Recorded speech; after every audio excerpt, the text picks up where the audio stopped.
في فيديو النهاردة هوريكم ازاي تعملوا دبابيس فراخ كنتاكي بطريقة لذيذة جدا، ويمكن احسن من بره كمان. ان شاء الله تعجبكم. وكمان هقولكوا ازاي نخلي الدبابيس تتشرب التتبيلة وتبقى مقربشة وتستوي من جوه زي ما انتوا شايفين كده بالظبط. واذا عجبكم الفيديو ما تنسوش تعملوا لي لايك وتفعلوا جرس التنبيه عشان يوصلكوا كل جديد. هنحتاج تلت كوب مية بصل، معلقة كبيرة بهارات فراخ، مرقة دجاج، معلقة كبيرة بابريكا، معلقة كبيرة فلفل اسود، معلقة كبيرة توم باودر، معلقة صغيرة ملح. هنقلب الخليط مع بعضه.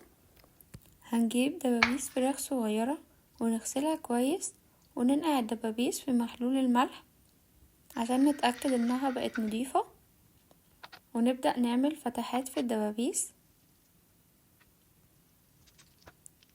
ونبدأ ان احنا نفصل اللحم عن العظم من ناحية واحدة بس، ونعمل الدبابيس على شكل فروشة عشان الدبابيس تتشرب التتبيلة كويس وتستوي معانا بسرعة. ونعمل بقى كمية الفراخ كلها بنفس الطريقة، ونركن الدبابيس على جنب، ونبدأ نجيب التتبيلة اللي احنا عملناها مع بعض وننزل فيها بالدبابيس.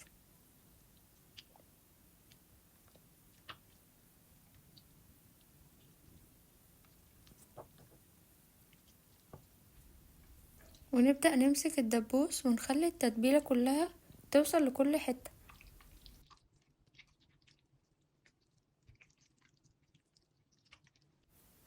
نغطي بقى الدبابيس ونسيبها ليلة في التلاجة، ولو انتي مستعجلة ممكن تسيبيها ل3-4 ساعات عشان تتبل وتشرب كويس التتبيلة.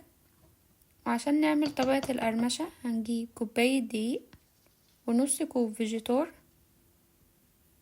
وربع كوب نشا، وهنضيف شوية توابل عبارة عن شطة وبابريكا وفلفل اسود وملح. وهنقلب المكونات بتاعتنا كويس، وهنجيب طبق فيه مية ساقعة ونكون حاطين عليها تلج، وهنبدأ ناخد الدبابيس وننزل بيها في خليط الدقيق، ونغلف الدبابيس كويس ونبدأ ندوس عليها عشان تتشرب الدقيق كويس، وننزل بيها في المية الساقعة ونرجع بيها تاني على خليط الدقيق، ونغلفها كويس من كل الاتجاهات.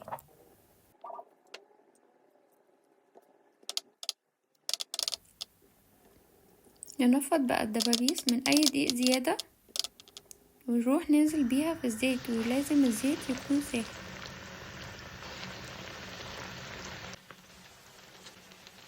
وهنسيب الدبابيس لحد ما تاخد اول طبقة من تحت، ونبدأ ان احنا نقلبها على الجنب التاني، ونبدأ ان احنا نوطي النار عشان الدبابيس تستوي معانا من بره ومن جوه، ما تستويش من بره بس تبقى من جوه نايم.